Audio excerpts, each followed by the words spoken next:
Hello मेरे प्यारे मित्रों। आज सामाजिक विज्ञान कक्षा 10वीं का अगला अध्याय, जिसका इतिहास का अगला अध्याय है औद्योगिकरण का युग। ठीक है मेरे भाई, ये एक इम्पॉर्टेंट चैप्टर है। यहाँ से अच्छे खासे प्रश्न पूछे जाते हैं। ये मोस्ट प्रोबेबली चौथा चैप्टर है आपका, द एज ऑफ इंडस्ट्रियलाइजेशन। यानी इंडस्ट्रियल जो चीज़ें होती हैं, औद्योगिक जो चीज़ें होती हैं या औद्योगिकीकरण के बारे में आज हम समझेंगे, जानेंगे। तो पहला सवाल आपकी रहा स्क्रीन पर, औद्योगिक क्रांति की शुरुआत किस देश में हुई? मेरे भाई, अमेरिका, फ्रांस, इंग्लैंड या भारत? आराम से इस सवाल का जवाब दो। बोर्ड एग्जाम में मैंने पहले ही बताया, मैं बार बार ये चीज़ नहीं कहूँगा कि इम्पोर्टेंट है इम्पोर्टेंट है। यहाँ पे 20 क्वेश्चन रख रहा हूँ तो आप समझ ही सकते हो कि कम क्वेश्चन है तो वो महत्वपूर्ण होंगे ही होंगे, जो कि कई बार बोर्ड एग्जाम में आ चुके हैं। ठीक है, या आपके बोर्ड एग्जाम 2026 में पूछे जाएंगे। तो बिना किसी जो है संदेह के आप इन क्वेश्चंस को अटेम्प्ट करें मेरे भाई, और ना आए तो उसको एक दो बार रिवाइज करें। पहला सवाल आपके जो है इसका आपको जवाब करना है, तो मैं इसका जो है आंसर अनहाइड करता हूं, तो आप समझ सकते हैं इंग्लैंड। इंग्लैंड जो है औद्योगिक क्रांति की शुरुआत वहीं से हुई। ठीक है मेरे भाई, उसके बाद नेक्स्ट प्रश्न पर आते हैं, अगले प्रश्न पर। तो औद्योगिक क्रांति की शुरुआत कब हुई? पहली चीज क्या थी, किस देश में हुई? दूसरी चीज क्या है, कब हुई? तो मेरे भाई आपको पता ही होगा, जो है सी ऑप्शन, 18वीं शताब्दी।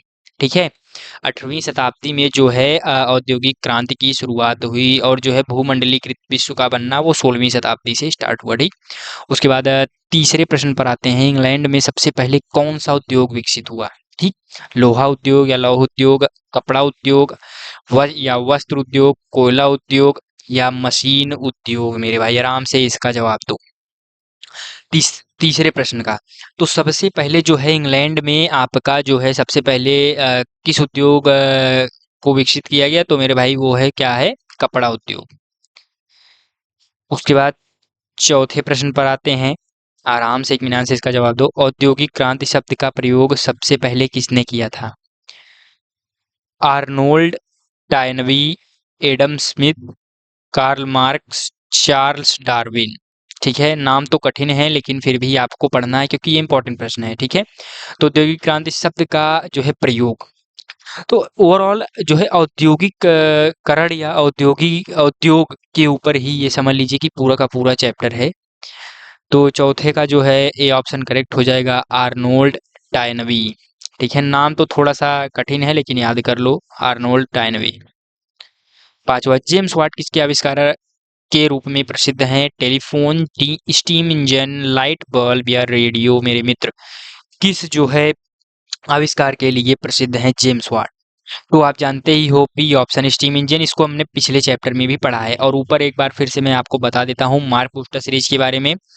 मेरे भाई उसको ज्वाइन करो, जो कि टोटली फ्री ऑफ कॉस्ट है। आप बस मतलब जो है व्हाट्सएप नंबर पर मुझे हैशटैग मार्क बूस्टर सीरीज या हैशटैग एमबीएस भी लिख दोगे, मैं समझ जाऊंगा कि जो है आपको ज्वाइन करना। उसमें मैं ऑलरेडी आपको ज्वाइन कर दूंगा, फ्री ऑफ कॉस्ट है। उसके बाद आपका उसमें क्या होगा, टेस्ट होगा, और आपकी जो है टेस्ट की कॉपी चेक की जाएगी, आपके नंबर भी सुनाए जाएंगे, और आपका पूरा प्रॉपर टाइम टेबल जो है, स्ट्रेटजी और इंपॉर्टेंट प्रश्न आपको प्रोवाइड किए जाएंगे। बहुत सारी चीज़ें होंगी मेरे भाई, तो उसके लिए आप उसको ज्वाइन करो बिना किसी प्रॉब्लम के। ठीक है मेरे भाई, और छठे प्रश्न पर आते हैं बिना किसी देरी के। तो छठा प्रश्न है आपका, रेल परिवहन की शुरुआत ने किस क्षेत्र में क्रांति ला दी? कृषि, उद्योग एवं व्यापार, शिक्षा या चिकित्सा? मेरे भाई, छठवें का एबीसीडी में से कौन सा ऑप्शन करेक्ट होगा? तो बी ऑप्शन करेक्ट होगा, उद्योग एवं व्यापार। ठीक है मेरे भाई, उद्योग एवं व्यापार। सातवें प्रश्न पर आते हैं, औद्योगिकीकरण से पहले वस्त्र उत्पादन का कार्य किसके द्वारा होता था? मशीनों के द्वारा, फैक्ट्रियों में, या घरों में कारीगरों द्वारा, या विदेशी कंपनियों द्वारा? कौन सा ऑप्शन करेक्ट होगा? तो मेरे भाई जो है इसका जो है सी ऑप्शन करेक्ट होगा, घरों में कारीगरों द्वारा। एक बार फिर से बोल देता हूँ, घरों में कारीगरों द्वारा, ये आपका ऑप्शन करेक्ट होने वाला है, घरों में कारीगरों द्वारा। ठीक है, उसके बाद आठवें प्रश्न पर आते हैं, भारतीय कपड़ा यूरोप में क्यों प्रसिद्ध था? उसकी कीमत अधिक थी, या उसकी गुणवत्ता उत्कृष्ट थी, वह मशीन से बनता था, या वह दुर्लभ था? ए बी सी या डी में से कौन सा ऑप्शन करेक्ट होगा? भारतीय कपड़ा यूरोप में प्रसिद्ध क्यों था? क्योंकि क्या थी वो, उसकी जो है गुणवत्ता, समझ ही रहे हो उसकी गुणवत्ता क्या थी, उत्कृष्ट थी, बहुत ही अच्छी गुणवत्ता के जो है वस्त्र बनाए जा रहे थे भारत में, ठीक है। उसके बाद 9वां प्रश्न, भारत से अंग्रेजों का या अंग्रेज का कौन सा माल बड़ी मात्रा में निर्यात करते थे? अंग्रेज, भारत से अंग्रेज जो है कौन सा माल बड़ी मात्रा में निर्यात करते थे? मशीनें, सूती कपड़ा, जूट और मसाले, चाय और कोयला। तो मेरे भाई क्या हो जाएगा? जूट और मसाले, ठीक है। मेरे भाई इस इन्हीं की वजह से, इन्हीं जो है चीज़ों की वजह से, मसालों या जूट की वजह से ही मेरे भाई आपका अपना देश क्या कहा जाता था? सोने की चिड़िया, ठीक है। यहाँ पे ये नहीं था कि बहुत सोना था, यहाँ पर जो है नाना प्रकार के जो है मसाले, जूट वगैरह, यानी जूट, कपास, ये सारी चीज़ें थी। तो मेरे भाई इस नाते जो है भारत को सोने की चिड़िया कहा गया, ठीक है। उसके बाद 10वें प्रश्न पर आते हैं, स्पिनिंग जेनी का आविष्कार किसने किया? स्पिनिंग जेनी, ये नाम आपने हो सकता है पहली बार सुना हो, लेकिन इसको ज़रूर से ज़रूर याद कर लो, ठीक है। हरकीव्स, हरक्रीव्स, ठीक है। नाम टफ है थोड़ा सा। जेम्स वाट, स्टीफेंस, थॉमस न्यूकॉमन, ठीक है मेरे भाई, थॉमस न्यूकॉमन। तो कौन सा ऑप्शन करेक्ट होगा? 10वें का जो है ए, हरक्रीव्स, ठीक है। स्पिनिंग जेनी हरक्रीव्स ने आविष्कार किया। 11वां प्रश्न, ब्लैक कंट्री कहा जाता था। मेरे भाई ये तो एक इंटरेस्टिंग सवाल है मेरे भाई, इसको आराम से बताओ। लंदन को, मैनचेस्टर को, बर्मिंघम को, या लिवरपूल को? लिवरपूल मैं पहली बार सुन रहा हूँ, तो मेरे भाई सी ऑप्शन करेक्ट हो जाएगा, बर्मिंघम को, ब्लैक कंट्री, ठीक है। उसके बाद कलिको शब्द का संबंध किससे है? भाई बहुत समझ लीजिए कि अद्वितीय प्रश्न लाया हूँ, बहुत ही यूनिक, बहुत ही ढूंढ कर। समझ लीजिए कि एकदम समझ लीजिए बहुत महत्वपूर्ण प्रश्न है। आप ये मुझे कुछ करने की आवश्यकता है नहीं। भारतीय सूती कपड़ा मशीनों से बना कपड़ा, ऊनी वस्त्र, रेशमी कपड़ा। तो 12वें का ये ऑप्शन करेक्ट हो जाएगा, भारतीय सूती कपड़ा, ठीक है। 13वें प्रश्न पर आते हैं, भारत में 19वीं शताब्दी के उत्तरार्ध में औद्योगिक केंद्र कहाँ विकसित हुए? कोलकाता और मुंबई, मद्रास और पुणे, दिल्ली और आगरा, लखनऊ और Varanasi. A B C D में से कौन सा ऑप्शन करेक्ट होगा? तो ए ऑप्शन करेक्ट होगा, कोलकाता और मुंबई, ठीक है मेरे भाई, कोलकाता और मुंबई। उसके बाद 14वें प्रश्न पर आते हैं, जीवन का औद्योगिकरण का अर्थ है? कारखानों की वृद्धि, मानव जीवन पर मशीनों का प्रभाव, कृषि का विस्तार, या व्यापार का पतन। तो मेरे भाई इसका कौन सा ऑप्शन करेक्ट होगा? तो जीवन का औद्योगिकरण, मानव जीवन पर मशीनों का प्रभाव, बी ऑप्शन। 15वें प्रश्न पर आते हैं, पुटिंग आउट सिस्टम का अर्थ क्या है? आराम से, पुटिंग आउट सिस्टम, मजदूरों को बाहर निकालना, व्यापारी द्वारा कारीगरों को कच्चा माल देना, मशीन उत्पादन प्रणाली, सरकारी नियंत्रण प्रणाली। सोच करके इसका जवाब दो।